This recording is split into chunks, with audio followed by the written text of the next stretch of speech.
You want to put it? Kawa concert.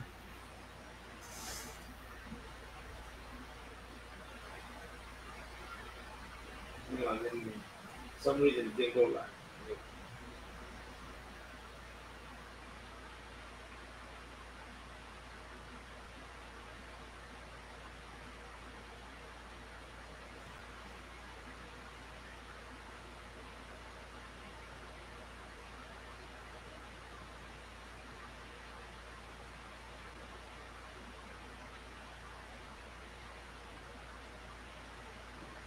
Right, all right. Hey, Shalom Yahweh, Shimon Shabbat Kathar. This is Office Cause of Yard 5000. As always, right here every Monday, La Neta coming to you live from Southern California and across the nation. We got the brothers in the house today, coming from Chicago, from LA, from New York. We got brothers up from Canada joining in today. Also, we want to thank everybody for jumping in. Remember, every Monday we got the show La Neta. It's all about Latino America and the things that are happening right now in Latin America. And we try to come in on the show every time. Of course, we invite everybody to come on the show, comment, and tune in, share, and most importantly, call in. We got a call in number that you can call in.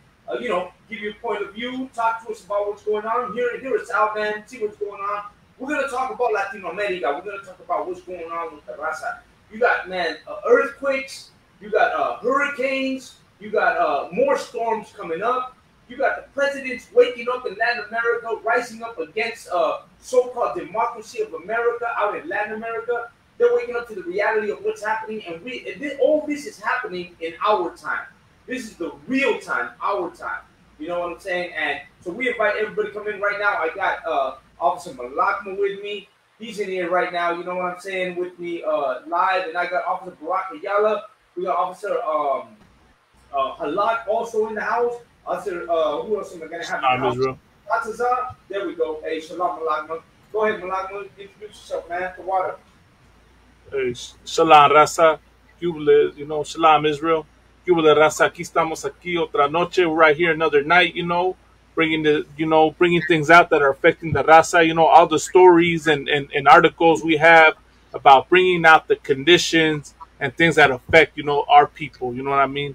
Our people don't have a voice. If you notice today in the entertainment industry and music and history throughout all of society, us, so-called Hispanics, we play a big part in this society, and we don't get no representation. We get no acknowledgement. Well, that's what us over here in the ISUPK under Commanding General Hunter are out here to do tonight. You know what I mean? We're out here to be the voice for the raza. We're out here to acknowledge our raza. You know what I mean? To show and wake y'all up that you are the chosen people of the Most High. You know what I mean? That's the whole thing that our raza does not know. We are God's chosen people. So that's what we out here tonight. We're gonna bring these stories out, articles that are affecting our people, and to show how they prove of who we are biblically as a people in this earth. But go ahead, Adawan Salaki. Now, right before we get into it, because I know we're waiting for everybody else to log in. Before we get into it, I just want to share something with you so you can comment on this. And this is real good. This is right up our alley, man. This is man. This is the epitome of what stupidity really is. My daughter is right now. She's taking classes. She's in college. She's taking these classes, and she recently this week had a history. What was it? Commentary. The professor called it a so-called professor. Let me reiterate that. So-called professor called it a commentary. And so what he did, I don't, man. I wanna get it right. So let me text her real quick so she can give me this information. This just came to my mind, right? Give me a second. Give me 1 second, real quick.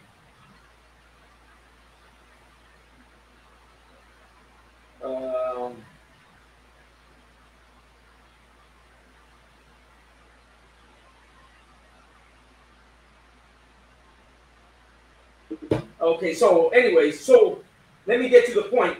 Her professor or her teacher, so-called teacher, is a Hispanic brother. He's so-called Mexica, he calls himself, right? Orale. And this week, what they did was they gave her this paper to do on so-called how,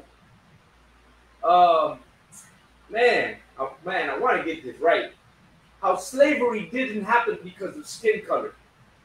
And they didn't even call it slavery. Here's where it's going to get you. The paper didn't say slavery, it said indentured servants. Good night. Oh wow. Man, I'm telling you, my man. And you know, Hey, when, man. when I first read it, that caught my eye right away. This teacher, he's a college professor, he's giving this paper for her to read, and the paper is describing the black slaves as Africans, and then describing them as indentured servants. And he's saying that slavery wasn't caused because of skin color. He's saying slavery was called because they needed work.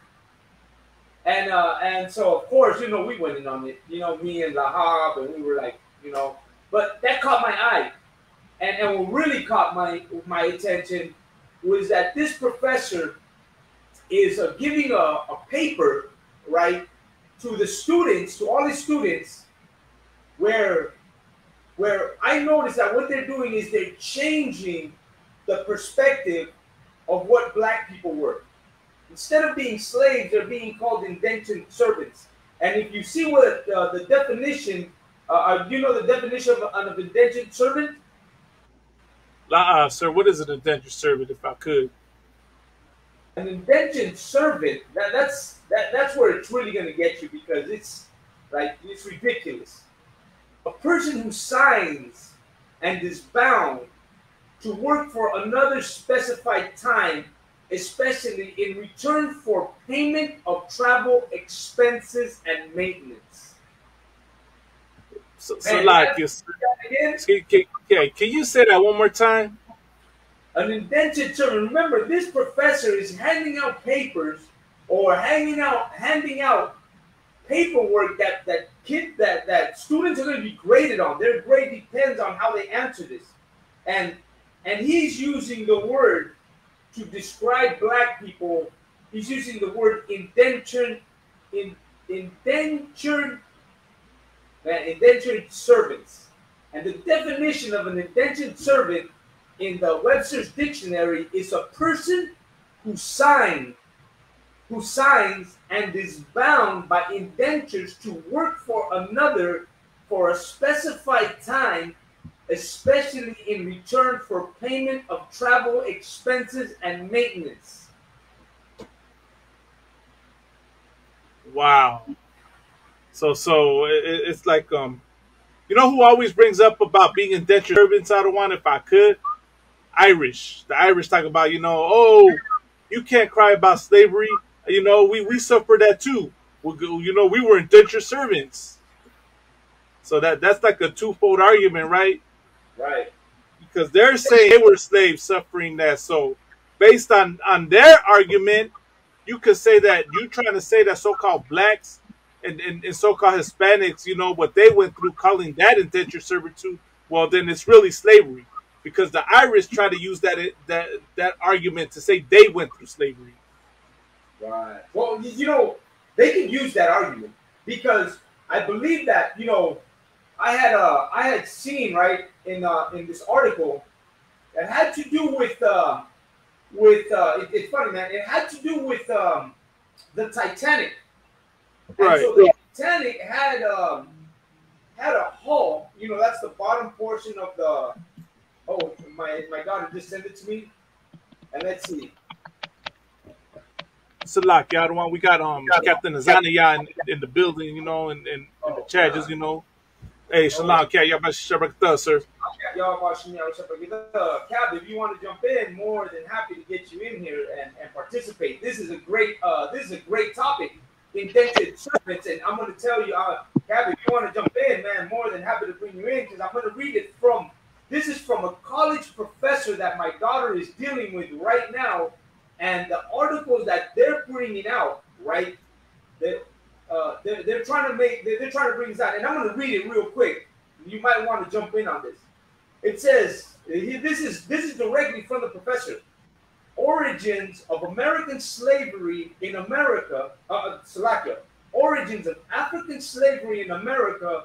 And this is where he says, my goal here is to help you create a more accurate, non-balanced, and comprehensive picture of events as they actually happen based on evidence and historical records. As a historian, my duty is to explain the historical evidence and records that are available for all to see and to help students understand these records, the evidence and official historical narrative, right? He says, my job is to rewrite history. I can't do that. I'm in favor of getting the record right because it will help better plan our present and future. As much as I would love to rewrite some parts of history, we citizens cannot rewrite history. That is not honest. Not help the living accurately understand and come to terms with. And it goes on. In America, that does not mean that race and racism did not become the reason to prolong, extend, continue the African slave trade. There is no question that race and racism was invented or developed in order to justify maintaining justice, as many Americans fought for principles of freedom, liberty, and independence from England. This is the guy they're getting it from, Dr. Fauner. Dr. Fauner is a white guy. And he says, and I are not saying race and racism played no role in American slavery. That is not our position. Please realize that, or take notice that the concept of practice of human slavery actually predates concept of race. In other words, race did not cause slavery, or Africans of Africans. It's actually the other way around. Africans caused slavery. Good, nice, sir. The globe around or justify that the use of African slaves in the fact these studies established. And so it goes on to say that these people were not slaves; they were indentured servants. That's the point he's making. He's making the point that that these people here are indentured servants, and that it wasn't because of the color of the skin that they became slaves. They became slaves because they needed a workforce, and they found these people to do the workforce. But it goes on to point out indentured servants. So what the cop mean was, even though he's saying all these things, making it sound, all nice and pretty, right, he used the word indentured servant. And when he used the word indentured servant, that threw me off. I was like, wait a minute. How are you saying, blacks are not slaves, but then you're using indentured servants when an indentured servant is someone who's supposed to get paid or is supposed to be, once again, then we go back into the definition of indentured servant. It says indentured servant differed from slavery in that it was a form of debt bondage. So that's the difference between indentured servant and slavery, meaning it was agreed upon term of unpaid labor that usually paid off the cost of a servant's immigration to America. Indentured servants were not paid wages, but they were generally housed, clothed, and fed. So what they're trying to say is that Negroes, because I'm not even going to say Africans because I know better than that, Negroes got paid because they got housed, they got fed, and they got clothes. And they wanted to come to America. You see what I'm saying? Am I confusing you here? So, sir, when we say the oppressor is the devil the Bible speaks of, this is why we say it. It's got nothing with them being on here. Yeah, man. Go ahead, Barack. Hey, Salakia. Salakia, you can hear me better now, though? Oh, you're perfect. Not better, priest. Water. Most High in Christ. I just want to say this. Those so-called indentured servants in the Caribbean, we call them coolies, right? Because just like there were Irish indentured servants, we had the East Indian and the Chinese coming to the Caribbean, right? And today you would see the descendants of these indentured servants, just oppressing us right along with the white men in the Caribbean. I mean, when you look at the state of Trinidad or Guyana, you understand? The descendants of these indentured servants, they own shops. You understand? They own jewelries. There are doctors, right? They even did something, I think it was in Trinidad or in Guyana, where they would have all the East Indian youth vote and have the black people not vote for a new politician, right? But now it's like we don't want to get even involved in politics or whatever the case is, the youth, right? Because we see that these people really don't care about us. They could claim like, yeah, they came by boat, whatever the case in the Caribbean, they had to work their way up. Well, we built the Caribbean society. You understand? We built Guyana. You understand? We built Martinique. We built St. Vincent. But now you have those Chinese and East Indians taking advantage of us. You understand? And all the work that we've done over here. Now just to call us monkeys, to call us like, dirty and despicable. They have a bunch of slangs that describe us. At the end of the day, we didn't profit off of anything in the islands. Even after slavery was over, we were still oppressed. They came after their contract was done. Is basically almost like, when the Judites say they get 3 acres and a mule, they get a little piece of land, they get a little piece of house to work on. You understand? We didn't get that. We're still in the garrisons, in the ghettos, in the barrios. You understand? We didn't get a chance to lift us up. They got all that. They only had to work 3 years. Even after 500 years, we're still poor. We're still destroyed. While these people are running the government over there. The president of Guyana and Suriname, you're going to see, it is not a Benjamite. It's an Elamite. You understand? Trinidad and Tobago is destroyed because of Elamites as well. You understand? I mean, they can say whatever they want. They've never been through slavery. The white man was against them. Well, the white man was against us the worst. You understand? And even for those Irish indentured servants, Irish people are coming out saying they never were slaves in the first place. That is false propaganda. You understand? To make it seem like white people were just oppressing and not a type of white people, and they're different from the rest of the white men. Even if they're oppressed, I mean, the white man is the devil the Bible speaks of. He's going to oppress his people, his own regardless. You understand? Because he's such a devil. But the fact that Irish people are saying they were slaves is a goddamn lie. Most of the Irish who came over here, they wanted to come to America and to the Caribbean. Right. You understand? They asked for it. So, like, I'm not going to spend too much time on that, but throw out one. God, no, absolutely. And let me tell you something. The whole thing about reading this article and then thinking about the way they're using the word indentured servants.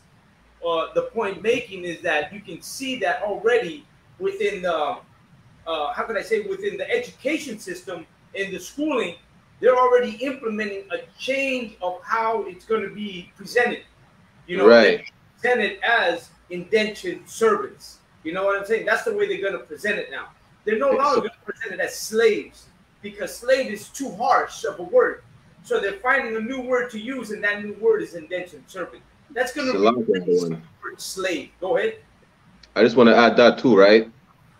If so-called Negroes, right, the black people who came here to slavery were indentured servants and they chose to come here to work on them plantations, why do we have so-called maroons?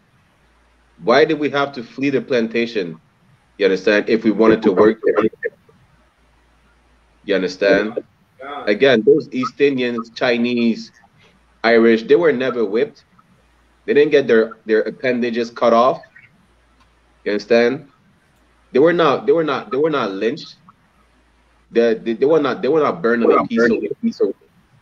You understand? Their children were not kidnapped from their families. You understand? Their women were not raped, just like our women were raped. You understand? We went through so much. It is.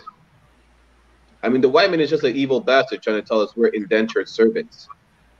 Yeah. He's just a goddamn evil bastard. Right. Because the white man, he doesn't want to. He never try to hold himself accountable for anything that he does, right? He always trying to sugarcoat everything. You understand? But you know what So I'm gonna happens? leave it at that. You know Yeah. what happens, Barack, is that I see it this way. I see this professor in this college. He's giving my daughter this paper. They're using the word indentured servant. They're trying to, they're trying to change history by watering down the words that are more, how could I say, more damaging to them. And think about it. The the book is by what's this guy's name? Let me get this guy's name. It's a white guy, the guy that did this one. It's called Give Me. The book is called. Oh, she just said it to me. The book is Dr. Foreigner, and the book is called Give Me. The history book is called Give Me Liberty, right? And it's Dr. Foreigner. Dr. Foreigner is just so happens to be a white guy who's uh, who's sending these books, this curriculum to the colleges for the teachers can read it. Now, let me tell you something. If you know anything about American curriculum or the school system, you should know that not any book gets into the school system, right? You can't just get a book in the school system. Education is how can I say, like, they got a curriculum they got to go by. And if this guy's book made it into the colleges, is because someone saw it, read through it, and decided, yeah, this is what we want it to be like. Or they chose him to change the way history, the perspective of history, and how it's going to be. So you can tell that already at work is America in an effort to change the way future generations are going to see history and how they're gonna how they're gonna portray it, how we're gonna portray, how our kids are gonna portray it. Because if this is college, imagine it'll then go to junior high school, high schools, and then we'll start seeing our kids coming back talking about indentured servants. You know what I'm saying? Salakia, everyone. Indentured servants. Go ahead. It goes even deeper than that. I mean, whenever it comes to them, they're always trying to sugarcoat everything. Like the white people were not never that bad. You understand? The slaves were not slaves; they were indentured servants. The natives, they were savages. They used to they used to scalp each other left and right. The so-called Incas and the Mayas used to sacrifice each other left and right. You understand? That's the lie they want to portray.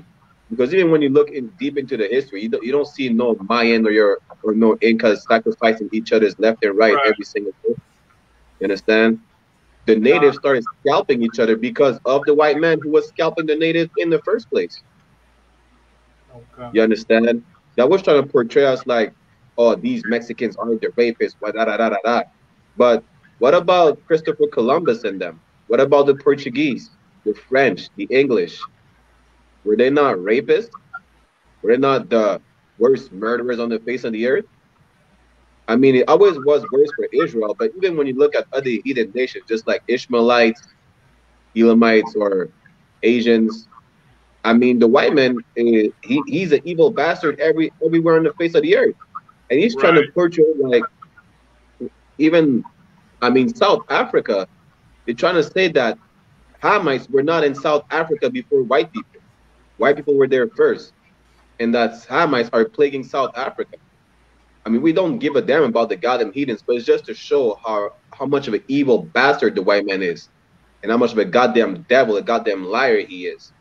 Talking about he was in the Hamite land before Hamites, so they don't have no right to be in South Africa. Good night, man. And And let me tell you something. You know, when I'm Oh my reading the article goodness. from this professor using that terminology, using indentured servants instead of using black slaves or African slaves, using indentured servants, and then what we're going to be talking about later on of how Latin America is waking up to so-called American democracy, and how a lot of Latin American presidents, right, are now are saying, man, that war on drugs, it was actually a war on us. They're saying, they're over here talking about they're going to destroy all of the cocoa plants to stop cocaine. What they're really doing is burning down the natural forest that Colombia, that Right. that all these people have. They're burning down their forests. They're burning down their natural resources, and they're leaving them in a state of, you know, of emptiness, because that's what those countries live off of. That's their natural resources. And America is going in there, and with their whole excuse of the war on drugs, they're destroying Latin America when it comes to the natural resources that the land has. And what they're doing is leveling the Amazon, leveling their natural forests, you know, killing the indigenous people. And how they're doing it is, well, we're out here to destroy the cocoa plants, because the cocoa plant is a drug, and you know it's affecting millions of people. So they're trying to, how could I say, they're trying to balance it. Let's destroy the rainforest so that we can stop the drug trade in America. Goddamn, America is the reason that the drug trade is there in the first place. Right. Who was that? Clinton, President Clinton, right? When he was governor in Arkansas, right? And he was doing the drug trade in Arkansas. And then you got, you know, the whole Clinton Foundation, the whole goddamn, they were all, you know, cartel. They're the start of the cartel. You know what I'm saying? The Bush administration, all these administrations, they had a lot to do with it.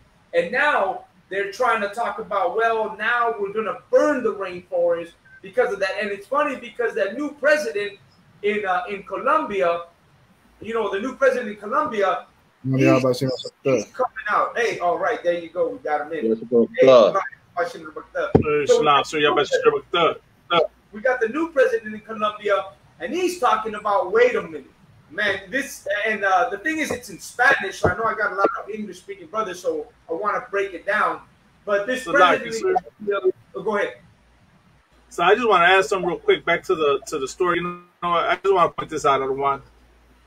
Can you believe that? Would you believe? Can you imagine the outrage?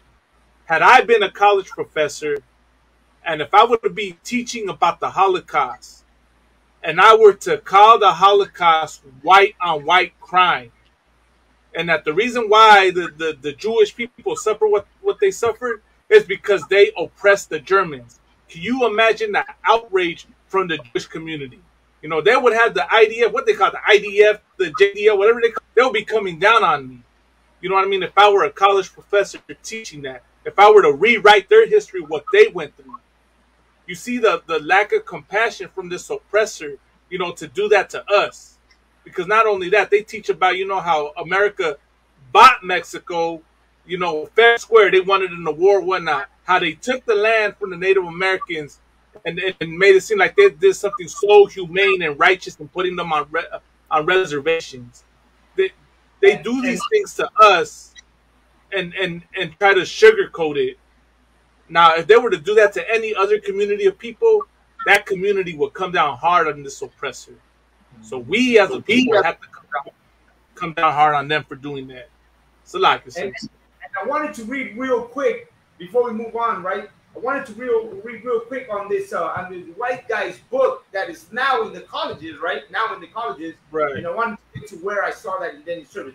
So I'm going to read a little bit of the book here, and it says about it. It says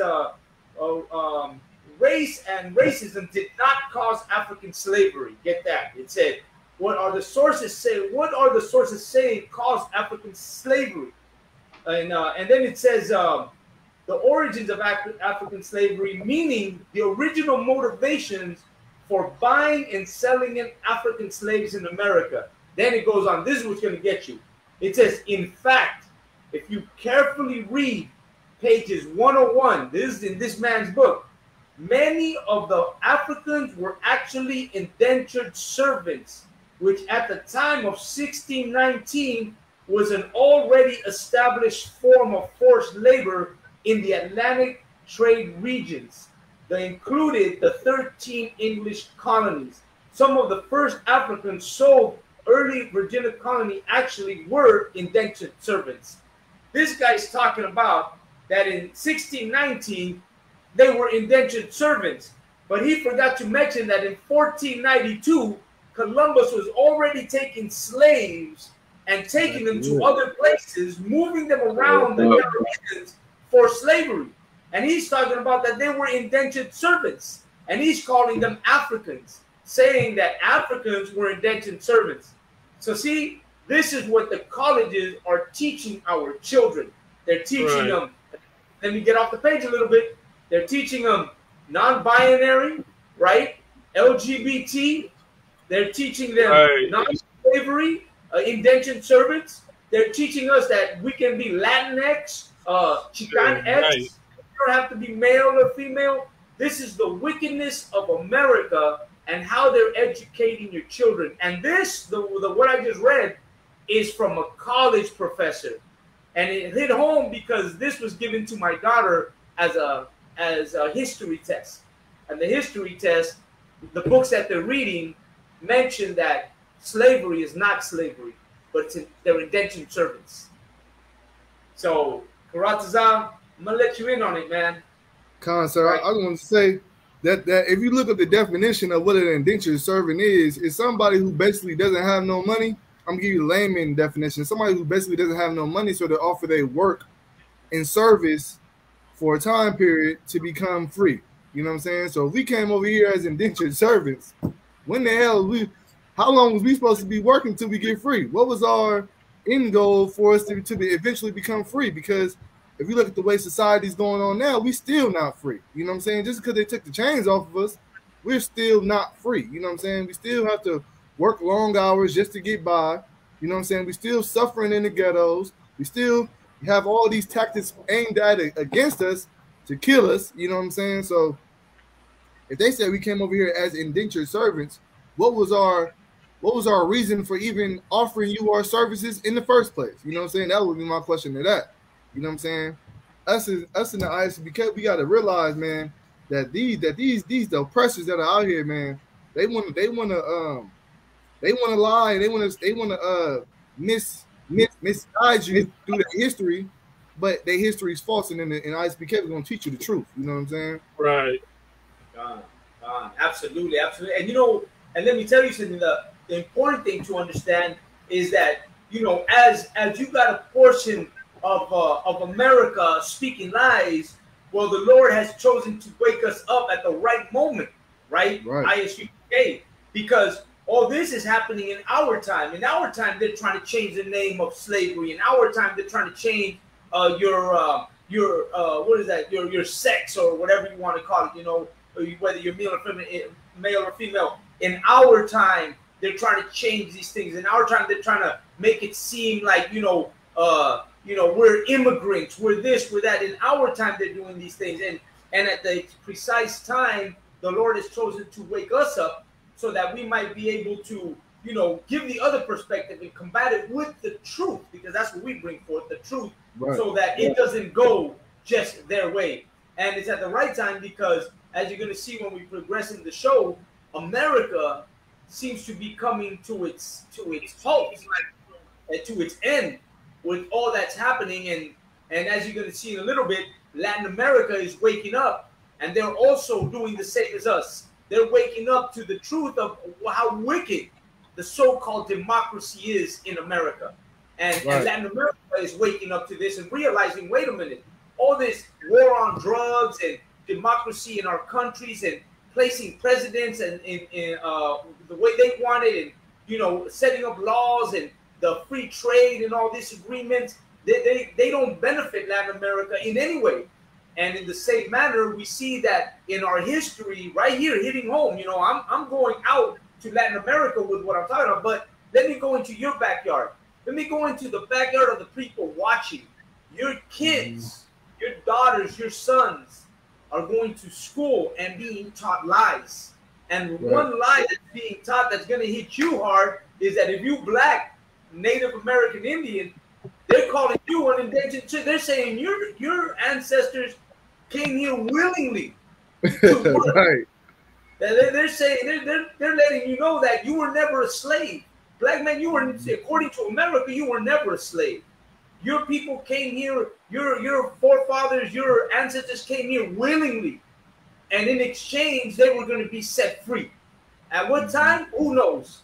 And who knows what would have happened, right? Or how it was going to take place. But according to this history teacher, right now in your schools, they're calling Black people indentured servants, and that should hit home.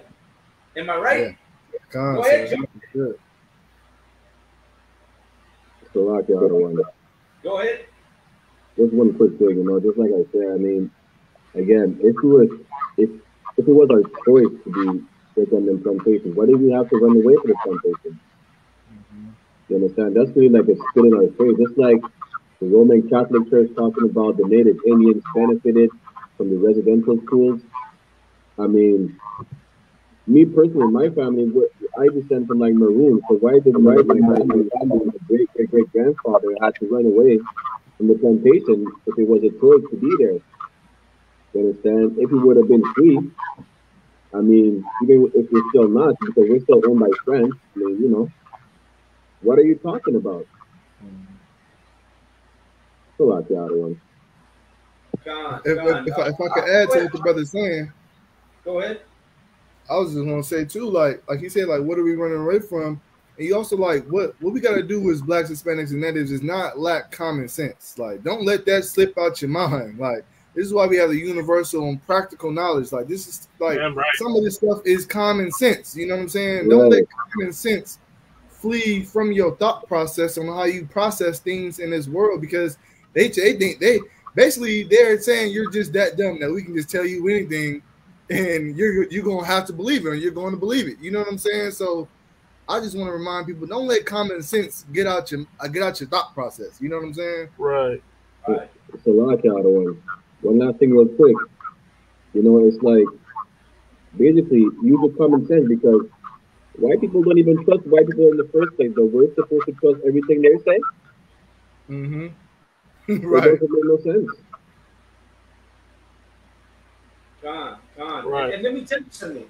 If you really think about it, right now this show's a great platform, because look, you got a Caribbean brother, right, from the island. You got a Judite brother, a black brother who came, ancestors came as real slaves, and then you got Hispanic brothers who us too. We went through the same thing. We're missing our Native American Indian brother to sit here with us, and we're gonna form the platform that talks about the oppression that this country has put on our ancestors.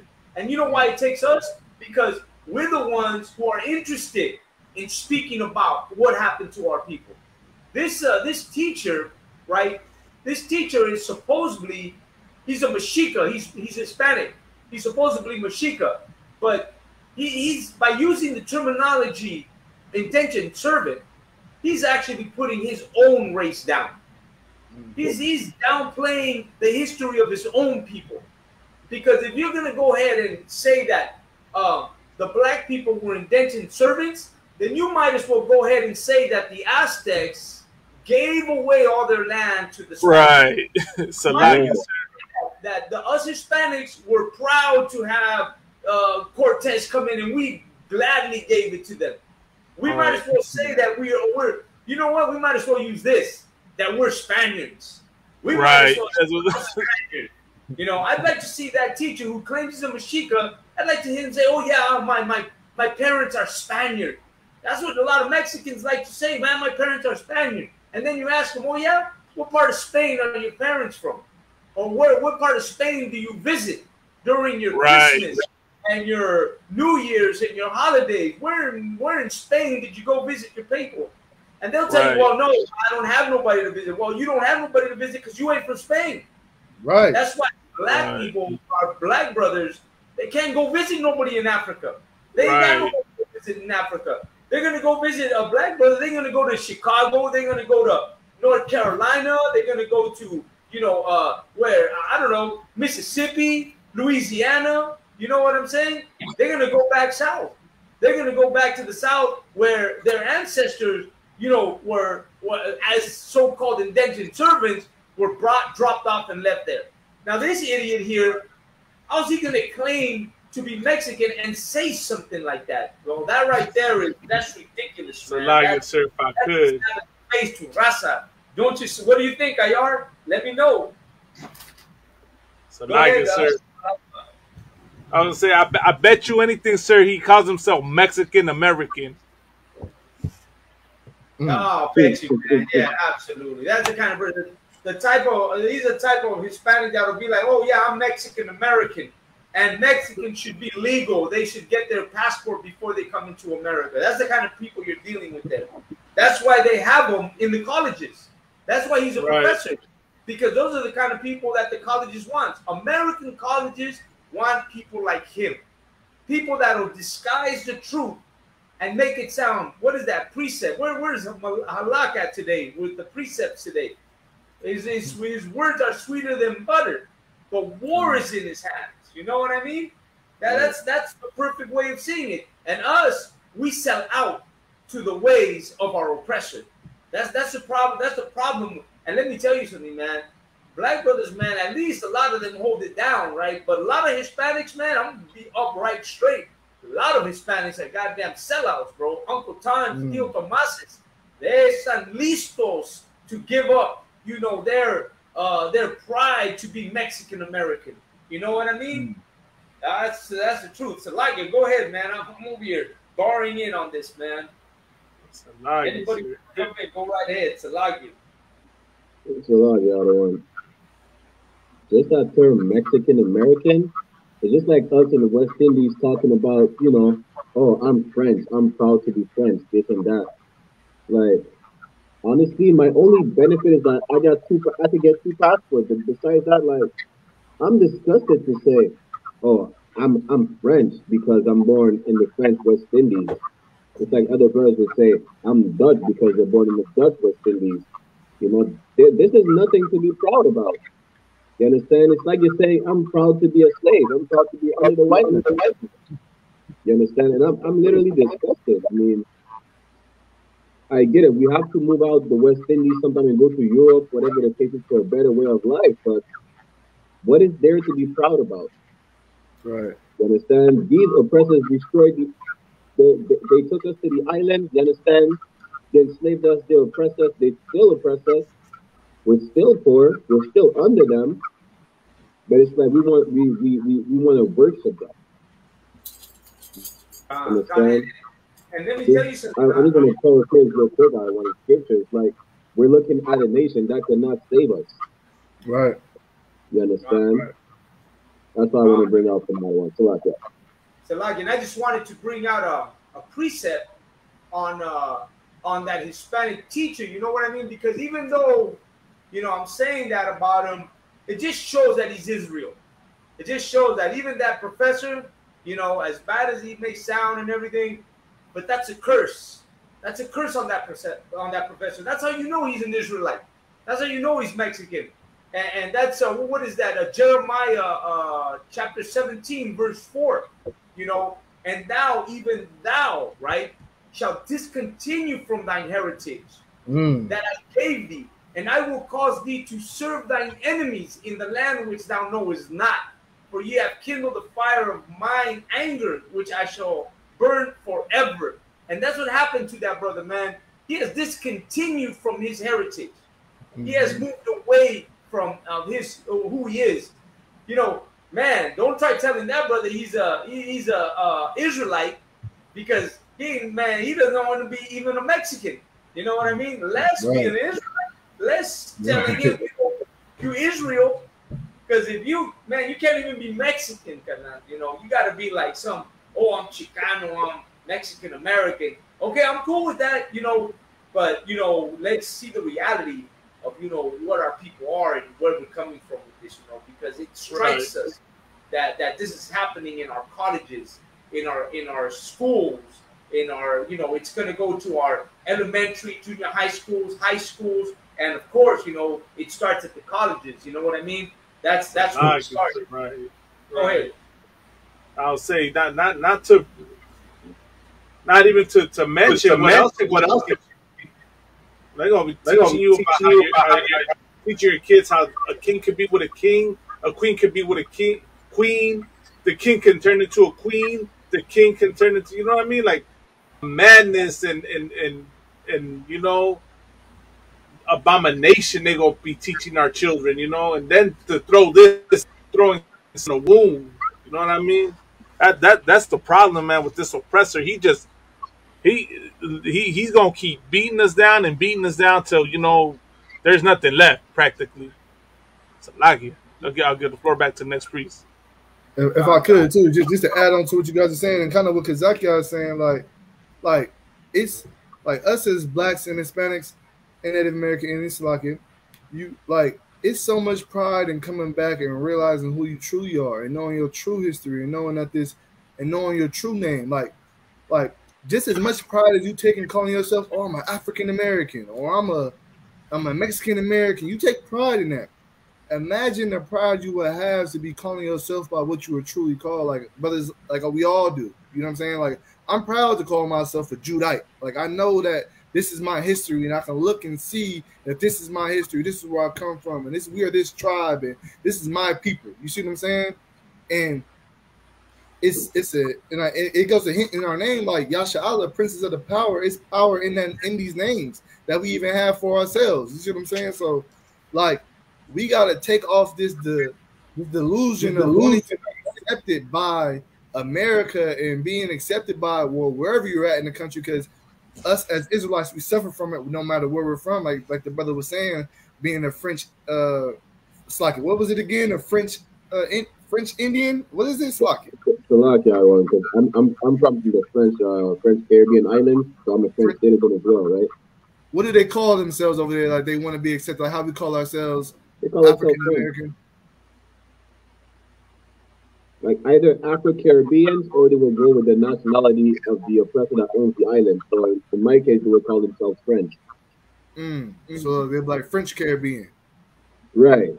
Okay. See, like, and that further adds to the point that I'm trying to prove. Like, you're just proud to be colonized. You're just proud to be enslaved. Like, you just want to just take on the name so bad, and you take pride in that name, and that's where we fail in that. And the Lord gave us names that had power to it, that had meaning to it, and that we need to recognize and come back to as Blacks, Hispanics, and Native American Indians. It's like, no, absolutely, you're right. And let me tell you something, that whole thing of understanding that, we should be proud of who we are, that's biblical. You know what I mean? Like, we should understand that should come first before anything. And when you see people like these teachers who go on and try to change things, like the brother's saying, we should be proud of who we are. I think it's 1 Timothy 5:8. If you read 1 Timothy 5:8, it goes on to state, but if any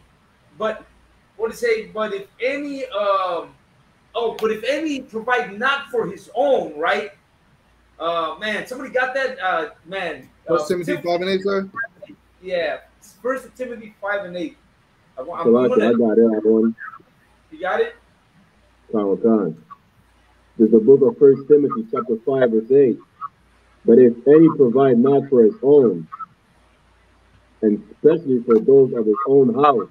Imagine that, especially for those of his own house, right? If you don't provide for your own, if you don't help your own, especially those of your own house, right? Like Judah, man, like you have to help your carnales. You know what I mean? This teacher right here, he's Hispanic. He should be teaching Hispanic brothers and black brothers, man, the real story of where it's coming from. And you got this white guy that's writing this book and trying to change history, man. It's on this brother to uphold our history and tell it the way it should. Go ahead and finish it. He has denied the faith and is worse than an infidel. And that guy is worse than anything, man. He's worse than an infidel. He's worse than anything. He's a traitor. You know what I'm saying? Isn't that what that is? Wouldn't it be like a traitor? This guy's a traitor, to Black, Hispanics and Native American Indians. Go ahead. So like I said, I was just telling you, infidels, I look at the definition. It says, a person who does not believe in religion or who adheres to religions other than the one's own, unbeliever, disbeliever, adulterer. Well, you already know that brother right there. He's Mashika. He don't believe in God. He believes in the sun god, the serpent, the god of the water, the god of the thunder. You know what I'm saying? Those are his gods. A liar. He believes in the ancestors. And the I'm gonna tell you this. Right. Let him catch COVID-19 though, and let him be put on a ventilator. He's gonna be believing in God. and I don't say that proudly. You know what I'm saying? Right. And that's the problem with those brothers, man. That they they lack faith in the Lord or believing in a real God. You know, the God of power, the one who gives life, the one who we're descendants of. You know, and that's why he's like that. He's forgotten not only about his own people, not only about his own race, but he's forgotten about that there's a God. And you know what the sad part is that, you think that, when you think about the Aztecs and the Mayans, you actually think that they didn't believe in a single God, that they didn't believe in our God, the one we believe in. But that's also a lie. To let you know, the Mayans believed in the Creator, in the God of Abraham, the Creator. The Aztecs, the Toltecs also believed in the one God, the Creator, the one who created everything. The Mayans believed in a person, right, who parted the sea and bring his people from slavery and bring them across to a new land. They believe in that. They actually wrote, right, in the old text that they have in the codex. They wrote these stories about this God, the same God we know. The Toltecs also believe in this one God, the creator of man and woman, the one who gave us commandments, the one who taught us to be the way we are. They knew that. They knew that there was a God who taught them everything. It's the Spaniards who came by and rewrote history like they're doing now, like they're doing today with this, this nonsense. Rewrote history that everybody believes that, like the brother was saying, that Aztecs actually sacrificed their children, actually sacrificed their people by the thousands daily. Isn't that the story? That the Aztecs sacrificed children daily, every day they sacrificed children? Well, that's a goddamn lie. That story, that movie that you watch with Mel Gibson, Apocalypto, that's a false story. That's a lie. The cities of the Aztecs and the Mayans were never that dirty. They were never like that. That relates to the English, to the heathens, to the Europeans. They live like that. When they show that scene where they're bringing the captured slaves in, and they're walking through the city, and it's a mess and it's dirty and nasty. That's a goddamn lie. If you read the history books that Cortez wrote, that who else? De las Casas wrote, and all these other historians during the conquest, they pictured the city. They wrote the city as a beautiful place, as like a paradise. Like they never wrote that it was dirty, nasty, this and that. That was never in the books. So even now, the change of history and the course that they're changing history that they did to the Aztecs, to the Mayans, is what they're doing today to our black brothers and sisters by saying that they're indentured servants. Man, 10 years from now, we're gonna think that was true. We're gonna think that the Africans or the Judite brothers that came here, the Negro, were actually coming here as working people.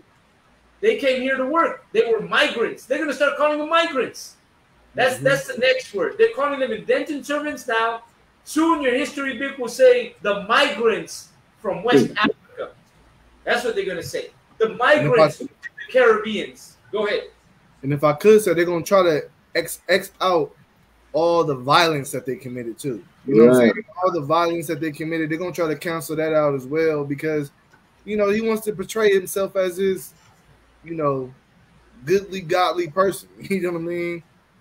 And that's not going to work. I doubt that that's going to work because you're going to have brothers like ourselves that's going to tell the youth in America and whoever has an ear what the truth is, sir. You know what I'm saying? If I may. Go ahead. Like Caracas, I just said, they're going to try to X out the violence that they did, but it is not going to work because it's either us, the brothers in the truth, right, who are going to give the world the universal and the practical knowledge, you understand? Because we have historical facts, we have some scholars.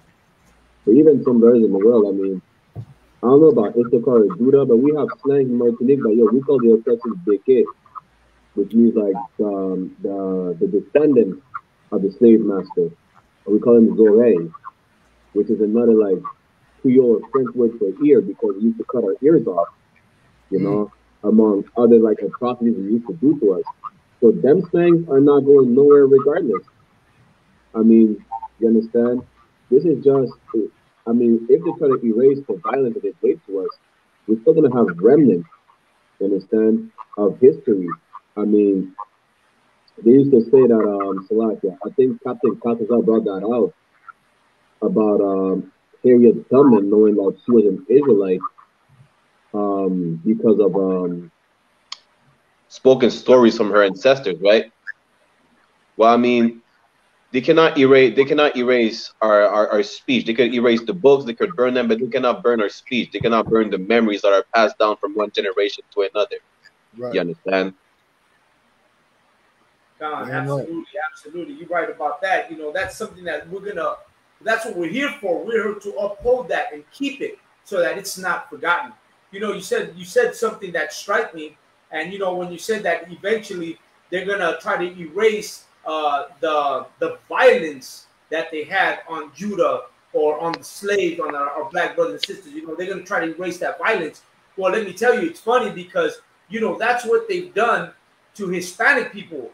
You know, they portray the Aztecs as savages and what is that?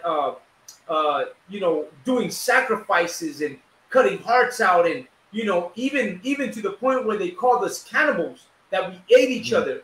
But these are all in the perspective of Spaniard writers, and that perspective was so strong that to this day there is actually Hispanic people that still portray that story as true, and even say that yeah, the pozole, which is you know a food from Mexico, the pozole was made with human meat, and that's false. They say the tamales were made from human meat, and that's also false.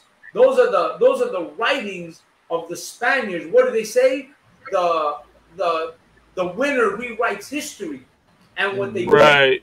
rewrite that history and make it seem like we were savages, that we killed each other. You know, when you saw that they took the in the movie of Apocalypto, when they capture those slaves or those you know that little tribe, and they take them back and they sacrifice them on the pyramid. I'm gonna tell you something. The truth of that story is called the War of the Flowers. The War of the Flowers was an agreement that the Mexica had with the Puropeches and other nations. Because what happened is that what was going on is there was a famine. There was a famine, a dryness. There was no water, and so they believed that what they were believing is that the rain god had stopped bringing rain to them, and the corn was drying up. Their food was drying up. So they came into an agreement. Listen to the story, because they changed this perspective of the story. The kings came into an agreement where they decided they would get their best warriors and they would send them out to fight each other, right? And whoever lost, the soldiers that lost, or the side that lost, the soldiers that were injured, were going to be taken and they were going to be sacrificed to the rain god. Now take it that the soldiers that lost, that were injured and lost, they were more than happy to die, because to them it was a sacrifice for their people. They really thought that, hey, if they sacrifice me, that's going to help bring rain to my people. So I'm proudly going to go die of that. I'm going to go and I'm going to die in battle because it's going to help my people. Just to let you know that they did not kill, the Aztecs did not kill each other in the fields. They got that you know, I don't know if you guys have seen that weapon they use is called the maquitli. It's a stick, and then it's got stones on it. I'm pretty sure you've seen that. It's got stones on it. And what it was made for, it was made to injure your opponent. So you would go battle, it was like almost like a bat. you know, you're gonna beat somebody down, you're gonna break some bones, you're gonna break a leg, you're gonna maim him completely, and you're gonna win that guy. You're not gonna kill him, because they did not kill him. Actually, when the Spaniards came down and they sliced the people's hands off or arms off with their swords, the Aztecs, indigenous people, they were in awe, because they had never seen their body separated or an arm separated from them like that. To them, it was like something completely new. They show pictures of and stories of where the Aztecs would actually look at their arm like in a kind of like, like in an awe, like, what the hell, man? What happened to my hand? How did it disconnect? And then the Spaniards would go by and slice children up. It was a game they had to see who could slice a child in half with the sword with one blow. And the Aztecs didn't do that. They didn't kill their people. They maimed them, and then they take them to sacrifice in the war called the War of the Flowers. And the purpose of the War of the Flowers was to sacrifice the ones who lost, so that they might help bring water to their country. So there weren't really, slavery in the Aztec kingdom was not the slavery that the white man did with the black man. It wasn't that type of slavery. They did not torture. They did not rape. They did not beat. They did not do that to their opponents. Their whole thing was that if your little tribe was conquered, your tribe would become part of the Mexica tribe. Now your whole tribe was part of their tribe. In return, you kept your town, but you had to pay tribute to the Mexica. If you grew corn, you had to give part of your corn to the Mexica. If you did clothing, well, you had to give clothing to the Mexica. You paid tribute. In other words, you paid taxes. You were taxed as a people. And that's what the whole kingdoms were all about. But the story changed, and it made it seem like we were savages, that we were going out, raping. That story of Apocalypto, they actually showed the Mexica raping the women in that little town. Isn't that so? Mm-hmm. They showed them raping the women, and that was unhonorable for an Aztec to do. Remember, the Mexica had a school, and the schools were the school it faced my mind. The Kalmakak schools. The schools of the Kalmakak, all those warriors that you saw going out there supposedly in the movie of Apocalypto, those warrior Mexicas that went out there to conquer that town, they didn't just become warriors from one day to another. They had to go to that school and graduate to be able to wear that they were wearing, to be able to go and fight. They had to first graduate from the school of the Kalmakak. And at the school of the Kalmakak, they taught you how to be a priest, how to be a soldier, how to be a astrologist, the astronomy, how to be everything. It was a college, man. They were super educated. So how are you going to go to a college, become super educated, get your soldier uniform, and then go commit a crime? Wait, that's not the way it worked.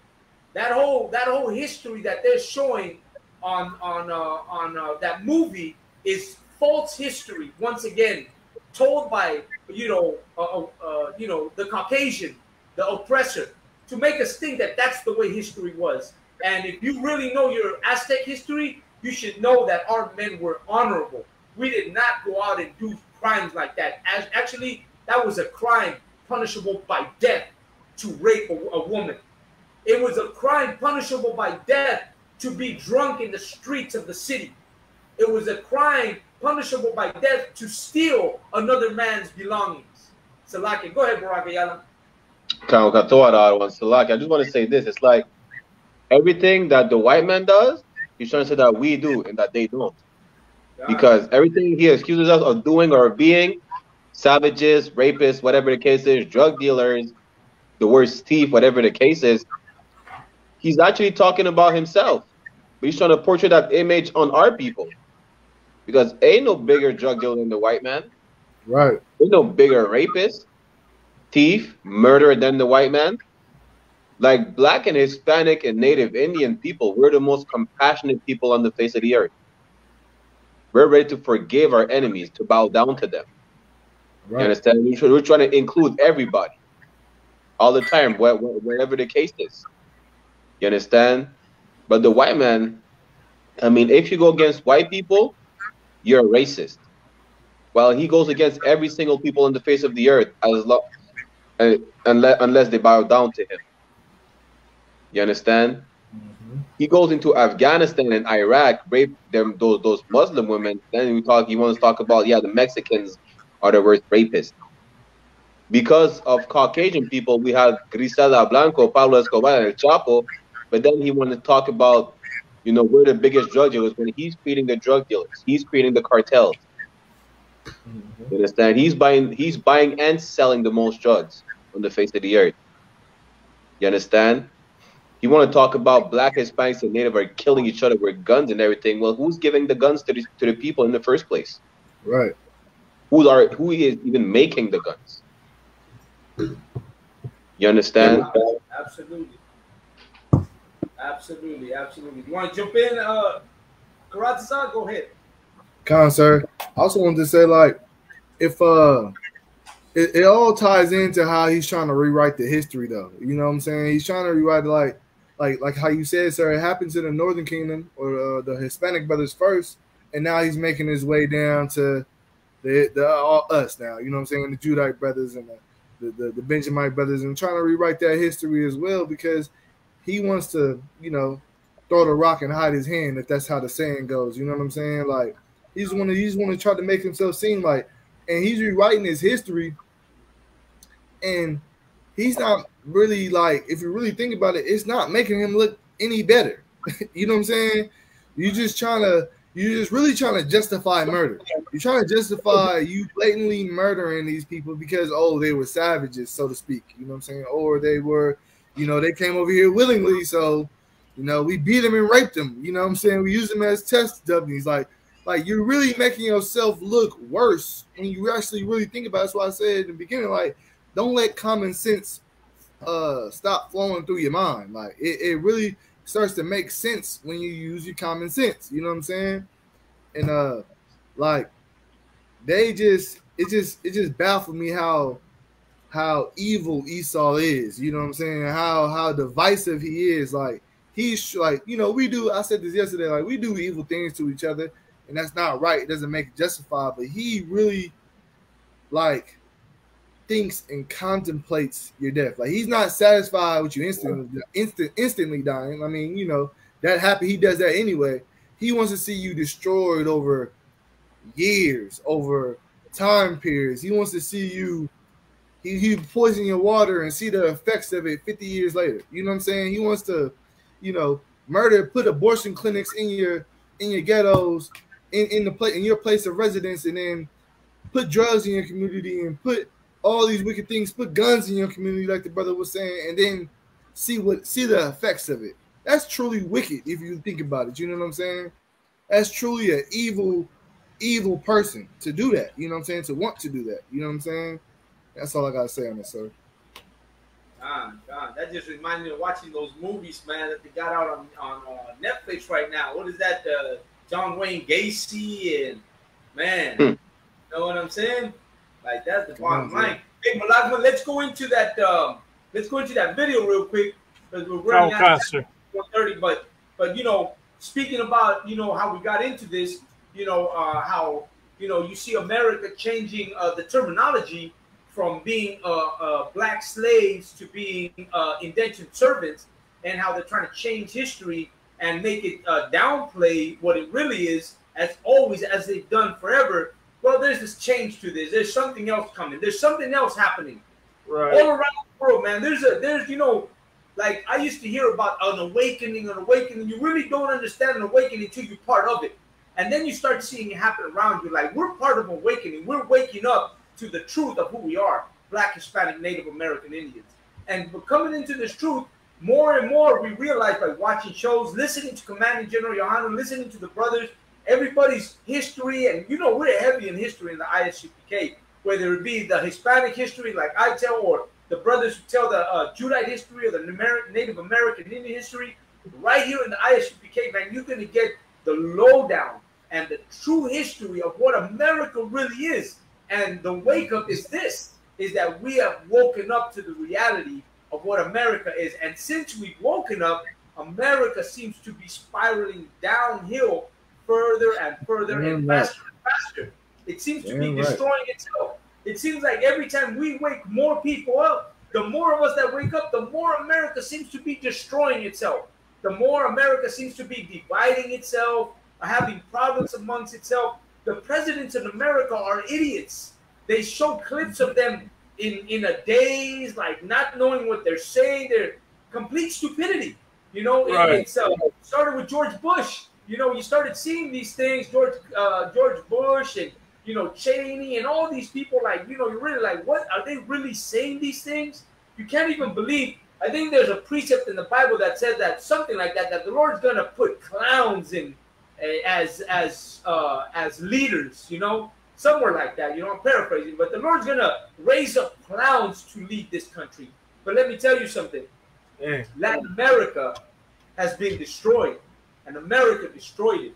And, you know, I've always kept a tab way before on what's going on in Latin America. And I saw the rise of an important person who has really, man, made an impact on everybody else. And that was Hugo Chavez from Venezuela.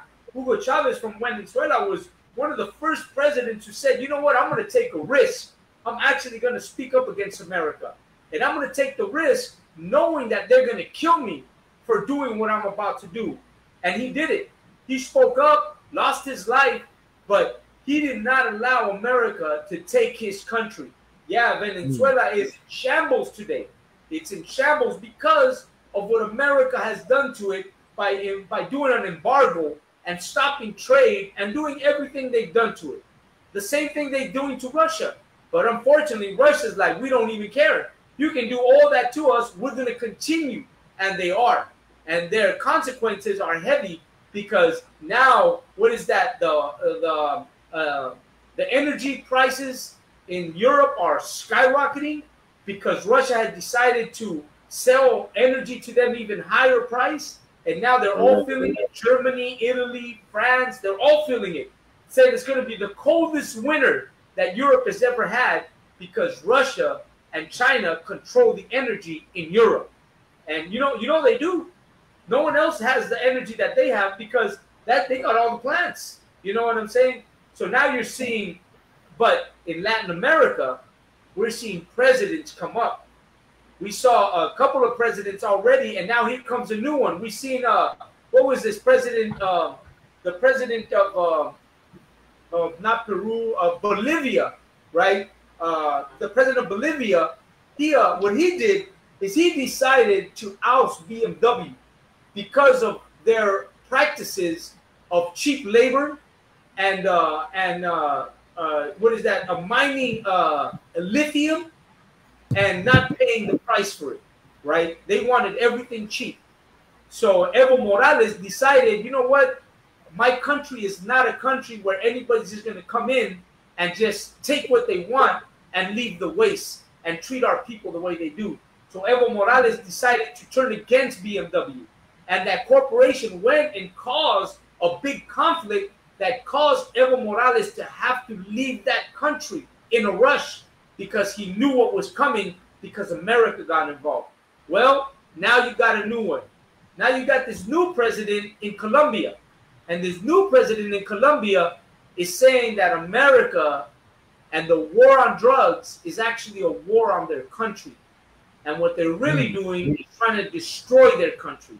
They're using the how could I say, they're using the whole war on drugs in order to cover up what they're really doing to their country. Now, for those of you who are watching, this president is speaking in Spanish, so I'm gonna hope to be able to translate after you watch this or in pieces of what he's saying, because I'm going to tell you why I wanted to show it, because this president mentioned, right, the war on drugs is going to incarcerate millions of blacks in America. Imagine he's in Colombia and he knows that America incarcerates black people in private prisons, because that's exactly what he said. He said America incarcerates blacks in private prisons and they're killing Hispanic people. So this president out here in Colombia, man, he's on his game. And he's not the only one. I don't know if you're familiar with the president of El Salvador, and when the president of El Salvador was clean up El Salvador, and he imprisoned all the 18th Street and the Mara Salvatrucha gangs that America sent to El Salvador. America sent all those gangbangers to El Salvador. America caused the destruction of El Salvador. And this president decided, you know what? I had enough of that. And what he did, he went out and rounded up all the gangbangers and imprisoned all of them. And not only did he imprison them, but he took away all their beds. He took away all their their time outside in the yard, all their yard time, because he was like, these gangbangers, they're working from inside the prison and causing all the trouble outside in the world in El Salvador. So they were like doing, they were instructing from inside of the prison all the gangs outside. So they were living in luxury. Their prison wasn't a prison. Their prison was their little town where they had control of all of El Salvador. Well, this president decided to change things and incarcerate all of them. And he took it to a whole different level. So bad that America decided to say that he was violating their human rights.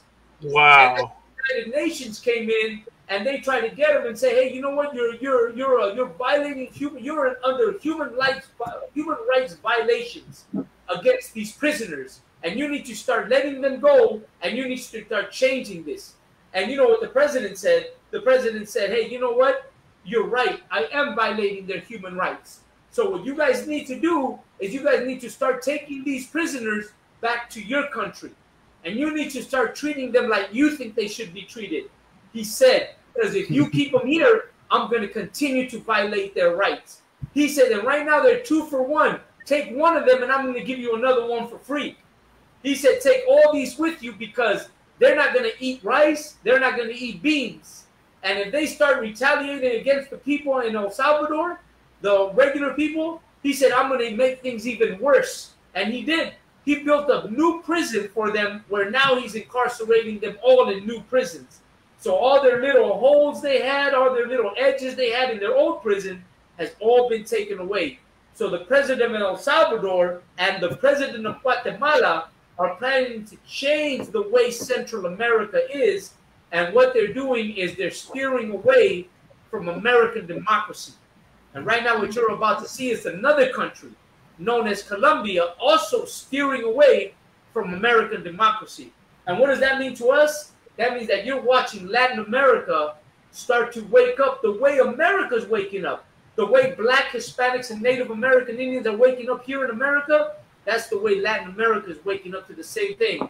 That America is the devil that the Bible speaks of. And that right. That's right. Go ahead, Malak, run that. Come on, sir.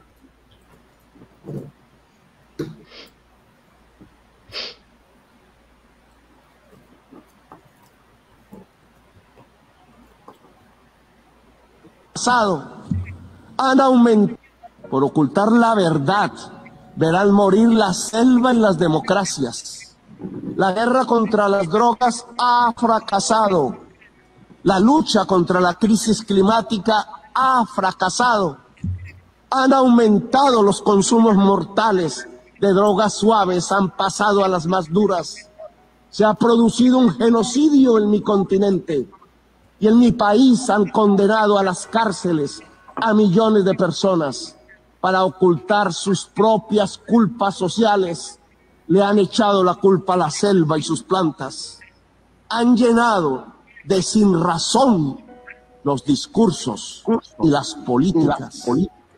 Yo les demando desde aquí, desde mi Latinoamérica herida, acabar con la irracional guerra contra las drogas. Disminuir el consumo de drogas no necesita de guerras, de armas, necesita que todos construyamos una mejor sociedad, una sociedad más solidaria, más afectuosa, donde la intensidad de la vida salve de las adicciones y de las nuevas esclavitudes. ¿Quieren menos drogas? Piensen en menos ganancias y en más amores. Piensen en un ejercicio racional del poder. No toquen con sus venenos la belleza de mi patria. Ayúdennos sin hipocresías a salvar la selva amazónica para salvar la vida de la humanidad en el planeta. Ustedes reunieron los científicos y ellos hablaron con la razón, con matemáticas y modelos climatológicos. Dijeron que se acercaba el fin de la especie humana, que su tiempo ya no es de milenios, ni siquiera de siglos. La ciencia prendió la alarma y dejamos de escucharla. La guerra nos sirvió de excusa para no tomar las medidas necesarias. Cuando más se necesitaban las acciones, cuando los discursos ya no servían, cuando era indispensable depositar los dineros en los fondos para salvar la humanidad, había que alejarse cuanto antes del carbón y del petróleo. Se inventaron una guerra y otra. Invadieron Ucrania, pero también Irak y Libia y Siria. Invadieron en nombre del petróleo y del gas. Descubrieron en el siglo XXI la peor de sus adicciones, la adicción al dinero y al petróleo. Las guerras les han servido de excusa para no actuar contra la crisis climática. Las guerras les han mostrado cuán dependientes son de lo que acabará con la especie humana. Si observan que los pueblos se llenan de hambre y de sed y emigran por millones hacia el norte, hacia donde está el agua, entonces ustedes los encierran, construyen muros, despliegan ametralladoras, les disparan, los expulsan como si no fueran seres humanos, quintuplican la mentalidad de quien creó políticamente las cámaras de gas y los campos de concentración, reproducen a escala planetaria 1933, el día del gran triunfo del asalto a la razón. ¿Acaso no ven que la solución al gran éxodo desatado sobre sus países del norte es volver a que el agua llene los ríos y los campos se llenen de nutrientes? El desastre climático nos llena de virus que pululan, arrasándonos, pero ustedes hacen negocios con las medicinas y convierten las vacunas en mercancías. Proponen que el mercado nos salvará de lo que el mismo mercado ha creado. El Frankenstein de la humanidad está en dejar actuar el mercado y la codicia sin planificar, rindiendo el cerebro y la razón, arrodillando la racionalidad humana a la codicia.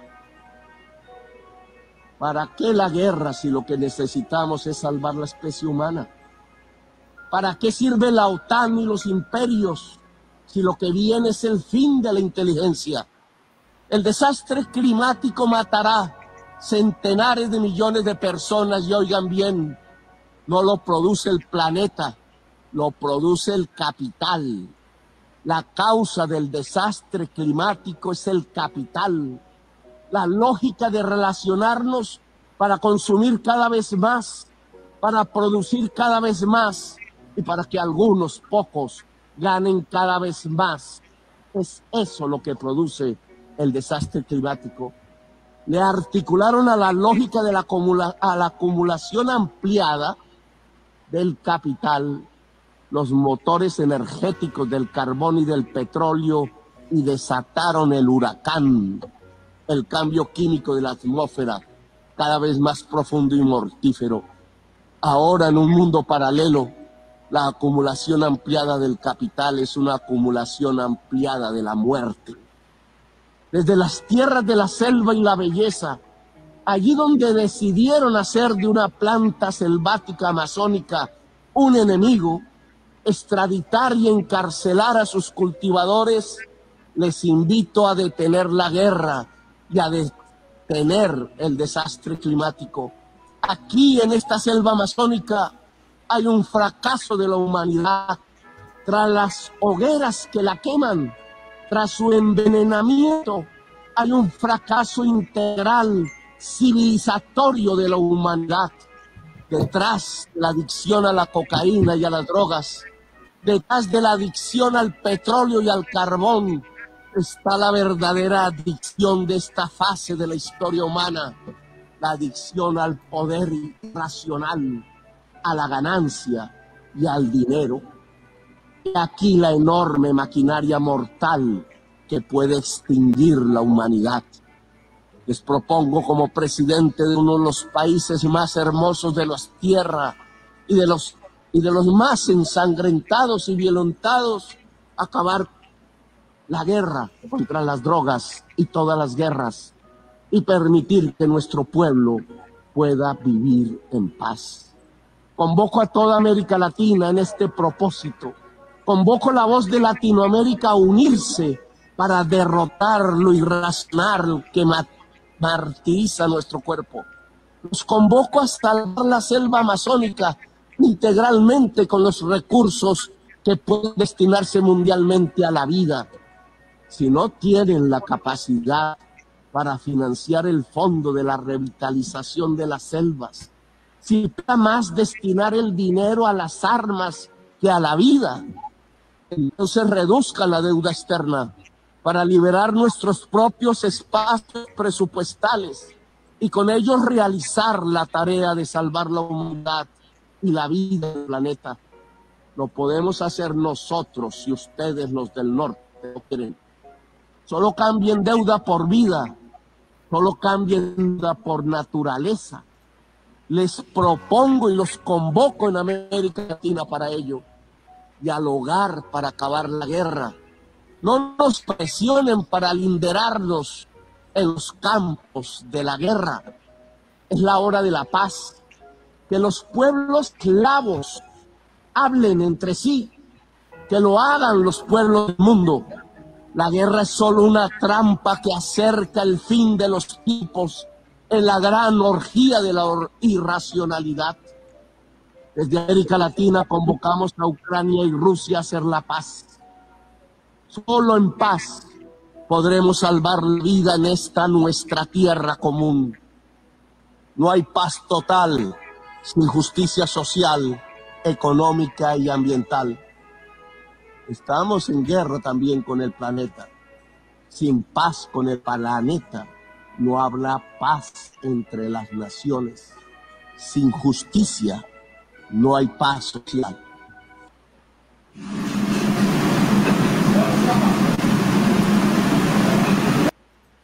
All right, man, that's heavy. I don't know if I can even translate that, Malakma. Man, that's heavy. You hear what he's saying? Malakma, can you hear me? We good? Can you hear me? Sir. Hey, that's heavy what he's talking about. He's straight up, he's saying, man, the reason that he's talking about everything. He's talking about the global warming. He's talking about the war on drugs. He's talking about the wars in Iraq and Afghanistan. He's talking about all that, and he's indirectly, but he's saying that that's North America. That's North America going on. That the reason that all this is happening, that the reason why global warming, the reason for the war, what he said, the oil, the gas, the oil especially, he said the oil, the wars, and all these wars that are happening, he said it's all, and he pretty much said it, it's all because of greed, because of money, because of power. And he's saying that North America, and he's saying, he's speaking to all of Latin America, and he's saying we all need to wake up, we all need to get up, we all need to, you know, get away from the Latin America, Northern America, and the way they are. He's kind of like, he's insinuating that. He's saying, man, we need to do something because he's saying that if they don't do something, then it could be the end of what he say of the way mankind is today. That's what he pretty much said. He said that they're destroying. He said the war on drugs is destroying the Amazons, the jungles. He said that they're using that as a preface to destroy it. He said they're using the war on drugs and they're coming in and destroying the Amazon, leveling it. He said, and that gives life. He said the Amazons give life. Water gives life. He said that that's more valuable than everything. And he's telling Latin America that they need to wake up and do something because, man, you know, he's pretty much saying, man, the world's on a timer and America is fucking destroying it. It's like America is destroying it. And that they need to wake up. And he's asking, kind of like in a way, North America, if you allow us to. Like they even gotta ask for permission. You know what I'm saying? He even's gotta ask. He said, if North America allows us to. Think about that, man. Latin American presidents and Latin American people know that the devil is North America, man. And this place this is Babylon, man. This is Egypt. This is control of everything. And this man is making a plea to all of Latin America to wake up, man, and do something about what's happening right now. Man, go ahead, Malagno. That's a lot, sir. That's heavy because, you know, it's like the fact that on our own soil, we got to ask this oppressor for permission. You know what I mean? Like to it just is heavy. I don't want, and it's like that should show how destroyed we are at the hands of America, man. That should show us how, you know, who we are as a people. That's how you know we're God's chosen people, man. Because what other people is this happening to, man? I don't think the Asians are going to ask America for permission for anything. You know what I mean? China's not going to ask America for anything. The Middle Eastern countries, you know, Afghanistan, you know, Iraq got invaded by Iran, Saudi Arabia. You know, you damn well know they're not going to ask America for permission for anything. You know what I mean? But that we do that. Even in him calling out America, he's still trying to be humble. You know what I mean? Like that's how. What's that scripture? When the hands are in when the world's in the hands of the righteous, the world rejoices. But when the wicked bear rule, the people mourn. Like, I mean, that, you know what I mean? Like that's how you know who the righteous are and who the wicked are, sir. It's a lot, you know. John. Rocky Yala, you got something to say? Kawaka, I just want to just add a little quick thing on what Ops and Balagman would say. I mean, just to show how far we're destroyed, right? In the land that we're supposed to have as our own, we still have to ask the oppressor for permission to leave us alone. You understand? Because the Afghanis, they didn't ask America to leave them alone. They took back their country. Right. Yeah. Even like today, they're still talking about how should France give independence to Guadeloupe and Martinique. It's like they're saying, is it still a thing to free these countries? As if we never asked for freedom in the first place. You understand? It's like, to be honest, the real thing that we gotta do as the so-called blacks, Hispanics, and Native Indian people is to gather together under the IHCPK, under Commanding General Yohana. Right. We're the only one who has a real solution. You understand? Even like, it's like Che Guevara try to tell the people in Latin America, you know, stay away from the white people. They didn't want to listen to Che Guevara. After they seen what happened to Cuba, it's like, no, we're not gonna deal with them things, right? But the thing is, Che Guevara had a good point though. He needed to separate from these oppressors. The only thing that Che Guevara really needed a flyer. You understand? Right. That's what he needed. You understand? So go ahead, Ottawa. No, Salaki, I was just gonna say real quick. Well, what the president, what this president was trying to basically say is he was just basically calling the white man the devil that the Bible speaks of, man. And to touch on about, you know, Martinique and what's the other island? Martinique and Guadeloupe. in Guadalupe, right? Basically, what the French are saying is they don't even deserve to be free. You know what I mean? Like, to even ask, is this a thing? Like that's how much inhumane this oppressor is. You know what I mean? To even like think that as a lot of times these devils say freedom, right, is a basic human right, and here you see them denying it to a people, man. It's the same thing with Mexico, the same thing with Latin America, same thing with our Gedi brothers and sisters on the reservations. Like these devils really think that we don't deserve that freedom, that we don't deserve that basic human right that they have. You know what I mean? That's how cruel this oppressor is, man, and how inhumane he is, because he's really not human. You know what I mean? Like, and when I say that, it's because of their character. They're an inhumane people, man. They don't feel compassion. It's like when General Muhammad blazed on that Edomite girl. You know, they don't respect no one's humanity except for their own. They don't understand anybody's pain except for their own. I mean, he's demonstrating it right there, right now. You know what I mean? It's a lot. Ratazar, go ahead. I was gonna say, sir, like the fact that it's just like I feel like the Lord is gonna constantly reveal who the devil is, and it's gonna be made known to every nation, you know, to all people in the world or in the truth. You know what I'm saying? And they're gonna have to make that decision of coming back and serving the Lord. Like you just gonna have to make the decision. Like, you know what I'm saying? You're gonna be put in a position to where you have to do the right thing. And if you choose not to do the right thing, it's like then you deserve the judgment that's gonna come upon you. You know what I'm saying? Because a lot of them know who and why and who the devil is and why and things of that nature, but they choose to, because they getting spoon fed by the Esau, that, you know what, I'm just gonna be quiet and just keep my mouth shut.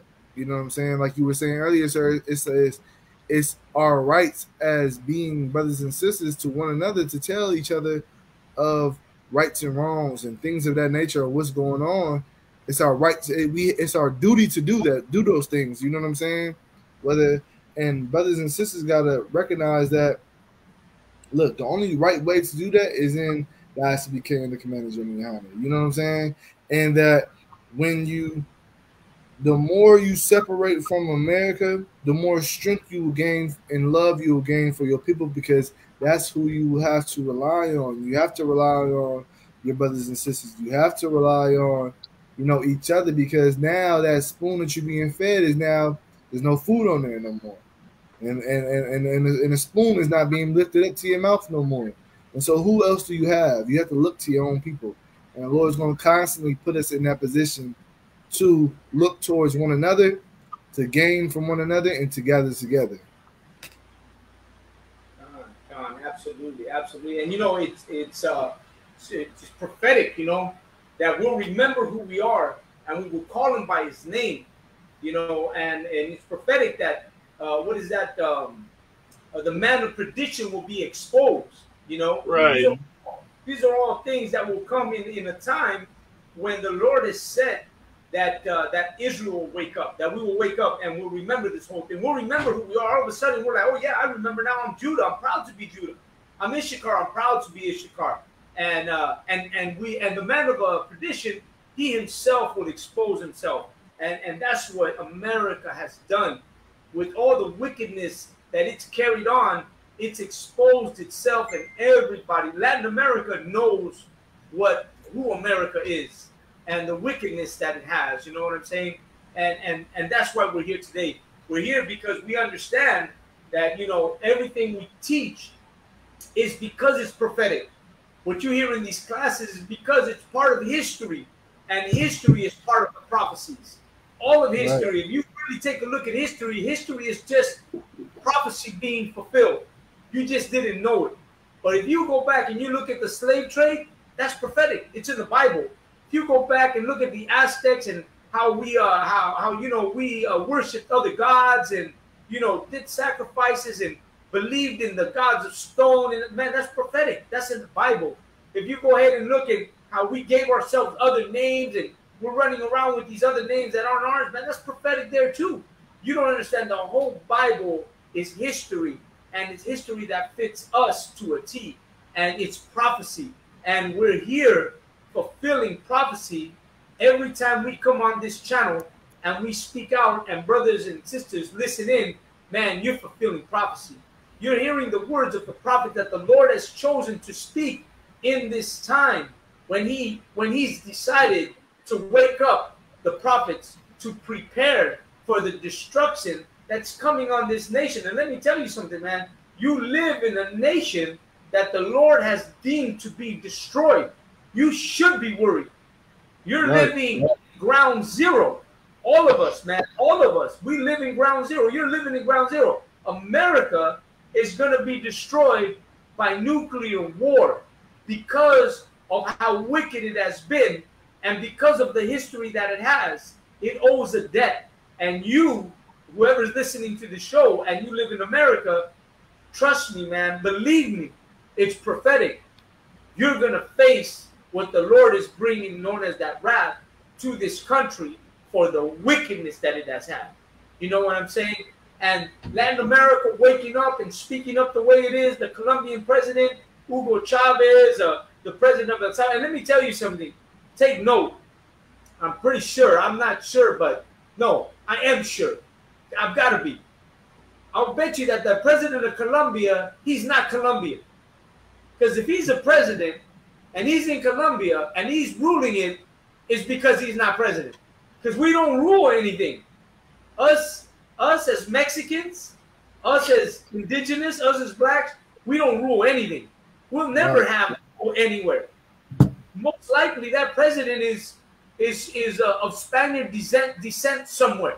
But of course, he grew up in a place where he saw, just like, you know, there was a lot of Bartholomew de las Casas, which was a Catholic priest. He saw the crimes that were being committed on the Mayans and the Aztecs, and he was one of the foremost persons who spoke against the Catholic Church, and he turned against. So, I don't want. Go ahead. So, sir, I just wanted to say, I perceive thee to be a prophet. I don't want. He was born in Ciénaga de Oro in the department of Córdoba in 1960. His great-grandfather, Francesco Petro, migrated from southern Italy in 1870, which is why he has Italian citizenship.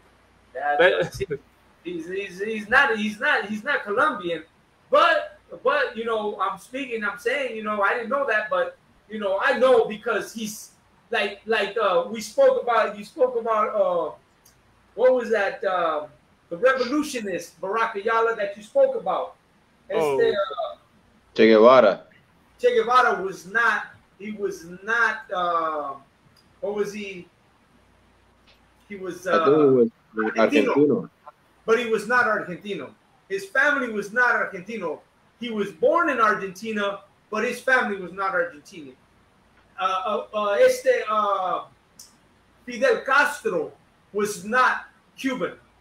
Fidel Castro was Spanish. You know, but they take rulership. They're able to do the things that they do because they're allowed to, because they're part of that family. I'll bet you any black man rose up, he'd be killed instantly. Any Mexican rose up, he'd be killed instantly. Anybody rises up, that's why Hugo Chavez, he was Venezuelan of indigenous people. That's why he was killed instantly. That's why they didn't even wait. Evo Morales, who was the president of Bolivia, him too, he was indigenous. He was immediately ousted. They took him out immediately because they don't allow them. They let them try, but they don't allow them. He knew he had to flee. He left to Mexico because he knew what was expected for him. He was going to die. So you know that even though they're there, they know the risk that they take. These guys take a risk, of course, but they know that they have family members in Italy. They got family members within their tree that, you know, they support them. So they're able to do these things. Go ahead. I was just say real quick. Now I understand why he was begging America for permission to call them out. Salakia. That's why he's doing that. But okay, but let's give it to him. you know, he's actually seeing and trying to raise up a voice for Latin America. Is he raising up a voice for the indigenous people? I don't know. But I know that Latin America is waking up to the reality of what's happening. You know what I'm saying? And we know that that's what's happening. But I kind of like, I guess, what you say, a prophet as I speak. But I kind of saw that, you know, I kind of saw he can't be from there because he's able to speak. Actually, let me prove my point. I told you about the president of El Salvador and all that he's doing. And the president of El Salvador is not from El Salvador. He's Palestinian. Right. And he's Palestinian. That's why he's able to do everything he's doing without worrying about any kind of repercussions. Because he doesn't give a damn. He's Palestinian. His whole family is PLO. You know, the Palestinian Liberation Organization, they come back from a long time ago. And you know that the Palestinians do not like the Jewish. You know, they're enemies. So this guy is like, I don't care. I got backing in Palestine. And he's out there in El Salvador, changing El Salvador, changing Central America. These other guys are out there changing Latin America. What they're doing is doing what the Lord has once again, what I said, it's prophetic, it's history. What the Lord is using these people for is to expose America as the devil that the Bible speaks of. That's what he's doing. We can't, we're not going to do it. We do it here, but these presidents are exposing America for the crimes that they're doing and how they're doing it. And what we're doing here as priests and prophets is we're waking up our people. We know we don't got no rulership here, but we're telling you, black man, Hispanic man, Native American, Indian man, that our time is coming. Our rulership is coming. And the Lord is exposing the devil for who he is. And he's giving us the opportunity to gain our crown right now, because this place is going to come to its knees. And the new rulership is going to come. And it's going to be us, Black, Hispanics, and Native American Indians. This is our time. This is when we prove ourselves to be soldiers, to be responsible, to be, you know, true to the Most High. That the Lord might see us and say, this man, you know, Karataza, this man Barakayala, this man Malakma, this man Kazagya, this man Ayar, this man Tazaya, you guys are worthy of taking the kingdom and raising it up. You know how right now they tell you, Kataza, you're 1,000. You just got raised up. Barakayala, you got 50, you got raised up. Well, the Lord's going to raise us up. He's going to raise us up by giving us a kingdom. And if we can prove ourselves right here, right now, then we can prove ourselves in that kingdom. This is a pre-course to learning how to take orders. This is a pre-course to learning how to keep ourselves, learning how to give orders, take orders, and be in command. This is our crash course in becoming leaders. And this is the way you become a leader, by learning on this real time on earth right now. Right here is probably the hardest place you can learn because of so many distractions we have. But if you can ace it here, imagine how easy it's going to be when you see the destruction of everything and you realize, wow, it was true. And now what awaits me is a kingdom. And you're going to be like pumped up knowing that, man, everything that I learned while in the truth on earth was so that now that I'm seeing this coming, man, I already know what I got to do. I already know how I got to be, because the prophecy became complete. And let me tell you, the prophecy is part of your spirit. When you see these prophecies coming true and you see it fulfilled, and then you see where you stand and you understand that all this is about you as an individual, as an officer, as a captain, as you know, someone in charge, then you know that what's coming next, man, is Most High in Christ is more than what you've ever thought about.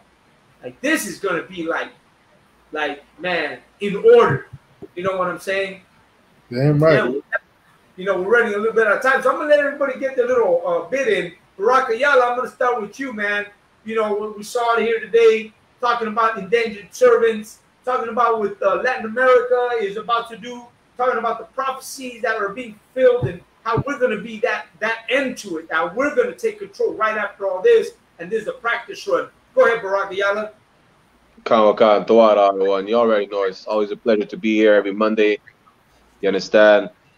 The white man is a goddamn devil the Bible speaks of, talking That's about right. dead church servants. Damn right. You know, well, again, there is nothing new under the sun. The white man has been rewriting history. You understand? The winners have always been rewriting history. We've seen that with after the Dark Ages, they had the Renaissance. They painted our prophets white. They try to portray Beethoven and King James as white. You understand? They're changing the whole narrative. So when they say we were indentured servants, it was our choice to come into the America, to the Caribbean, and in Central and South America. I mean, Salakia, I'm not even surprised. You understand? Nobody should be surprised. By the it's 2022. I mean, just like Officer Karatas has said, you know, you got to go with common sense. We're in 2022. You still don't know that the white man is the goddamn devil the Bible speaks of? You understand? Something's wrong with you. You suffer from Stockholm syndrome or some other type of mental illness. Salakia. You understand? And regarding South America, again, this president, he's not an Asherite. He's a goddamn Edomite. You understand? They did kill Che Guevara, but you know, it was just because he was trying to go the opposite route of what Edomites were trying to do in the first place. You understand? I mean, we really got to stick together. So-called Negroes, Latinos, and Native Indian people. We got to come back home. We got to join ourselves together under the commanding General Anna in the ISUPK.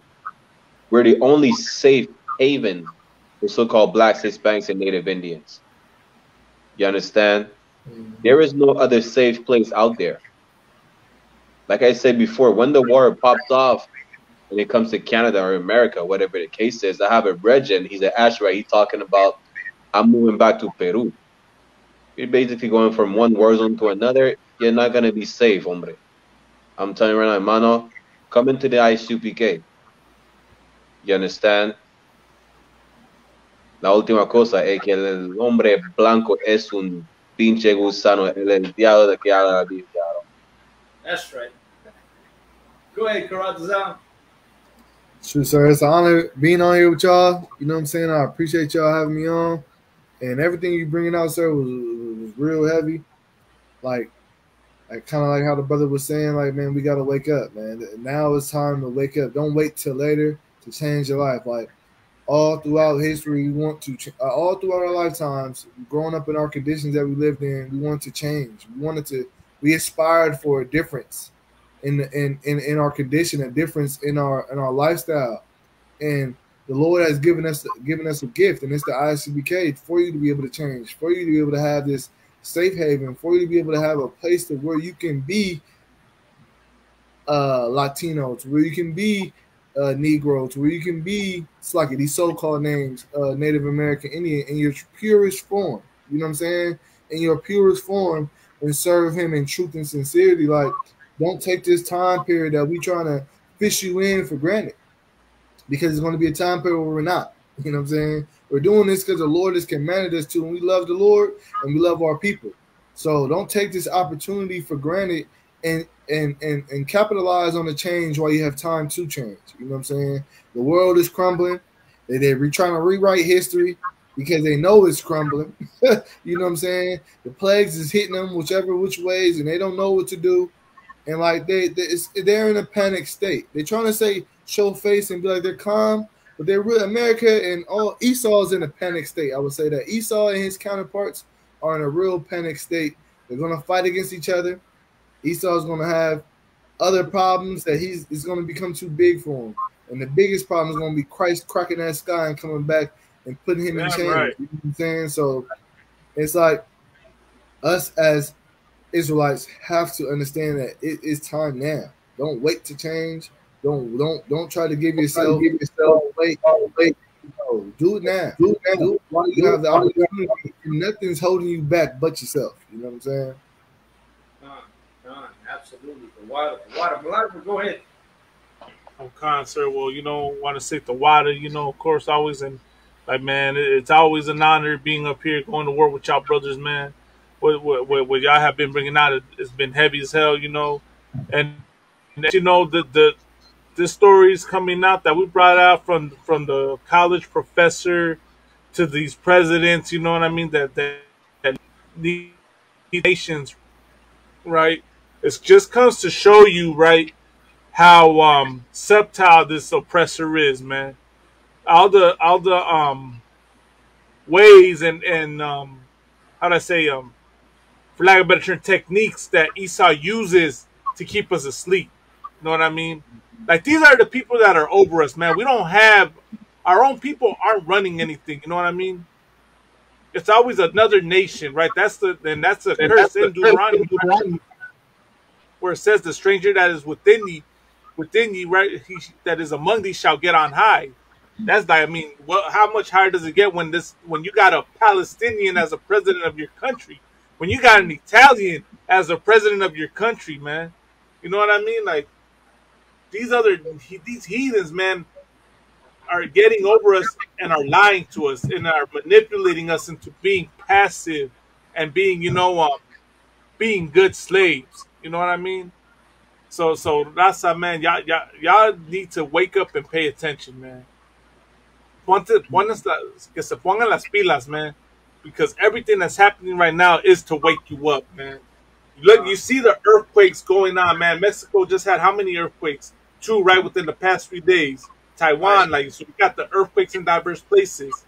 You got the wars and the rumors of wars with Ukraine and in the Middle East and Taiwan. You got kingdom against kingdom, of course, with that, and then you got the food shortages. You know what I mean? Right. It is a big drought. I brought this out last radio show, you know what I mean? But I'll say it again. Worldwide is a drought going on where the rivers are drying up, and it's a biblical prophecy, right? That the Nile River, the Euphrates River was going to dry up. That thing, they're drying up, man. You're going to see, food shortages and less water. And when these resources get more scarce, these other nations are going to show their true nature. They were pretending to be nice to you. They were pretending that they loved you. Now, once it comes to survival of, of their own people first, they're going to show their hatred towards you, man. And us, right, we got to stop trying to win their love. We got to stop showing them, turning the other cheek for them, and learn to turn the other cheek for your brother, man. For your black or brown brother, man, that you hate because you love the oppressor. Right, contrary to popular belief, I'm going to say this, man, because a lot of Mexicans, a lot of raza thinks that the Bible is the white man's book. The whole point of the Bible is brotherhood, which is carnalismo, man. And what happens when we don't practice the carnalismo? That's why we're jammed up right now. That's why a goddamn Italian is over us right now. That's why a goddamn Palestinian is over us right now. Because we lack carnalismo. Because MS-13 and 18th Street are too busy murdering one another. For selling, for drug control of a drug trade that belongs to the oppressor. For partaking in a culture that belongs to the oppressor, man. Y'all gotta wake up and realize that this is not our culture, man. Our culture is, a lot of y'all don't want to believe. It's in that Bible, and the biggest part of our culture is the carnalismo, the love for our people that we supposed to have. So get a flyer, learn what this is, man. And with that, man, I'm gonna pass it to Officer Kazakia. Absolutely, man. The water to Officer Baraka Yala, as always. Karatazab, the water for being on the show. Man, I hope you enjoyed it. We're here every Monday. You're welcome anytime you want to jump on the show. We always got something to talk about, man. And, our show is really only an hour or an hour and a half, but it's already 2 hours because, we just go in, because that's UPK. We're just going to go in. We're running on Mexican time all the time right here. You know what I'm saying? So it usually runs further. But always welcome to come on the show. Of course, always the water to everybody who watches the show, tunes in. Sister Sharara Na, you know, the water for finding us, sis. You know, one of my true followers there, Sister Rana, the water Most High in Christ. Good to see you on the show. You know, of course, you know, the Bible tells us, man, biblically, we know as prophets, as priests, as all of us who come into this truth, you know, 2 Peter 1:10 tells us, you know, but rather, brethren, you know, make your election be, what does it say? Wherefore the rather, brethren, give diligence to make your calling and election sure. Of course, man, you know, make it sure. You know what that means? That means that we're doing this work. Let's make sure we stay on this. You know what I'm saying? Make sure we're here. For if you do these things, you shall never fall. And that's what we're doing here. We're making sure that this show always airs. No matter what, we're going to be here. We're going to do this show. We're going to be present. Man, whether it be one of us, two of us, 10 of us, we're going to be here. Because this show is not about us.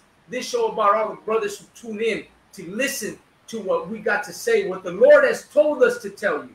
You know what I mean? And that's why we got to make this weekly. We got to do this. You know, all that we see happening, Malakma mentioned about, you know, all the things that are happening right now. You know, you also see the hurricanes happening in Puerto Rico, the hurricanes happening in Cuba, the earthquakes, you know, this uprising in Latin America, the war with Russia, all of the problems having in the Ukraine, and the problems going on with the Middle East. Man, the world is at war. Really got to think about it. The world is at war. And if you think it's easy to just change this channel and not listen to what we're saying, you have to understand that you may change this channel, but your rent is going up. The price of your food is going up. Your gas prices is going up. America is going down, and you're paying the price for it. This is going to continue. This is just the beginning of a hard time coming our way. So we have to understand that we got to realize, man, that we got to stay on top of our game, and we got to attend. We got to come in. We got to go to the high holy days.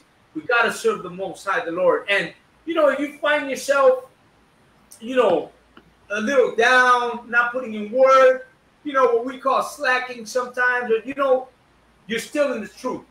You still honor your name. You still here. Get up and walk. You know what I'm saying? Get up and do this. This is what you got to do, man.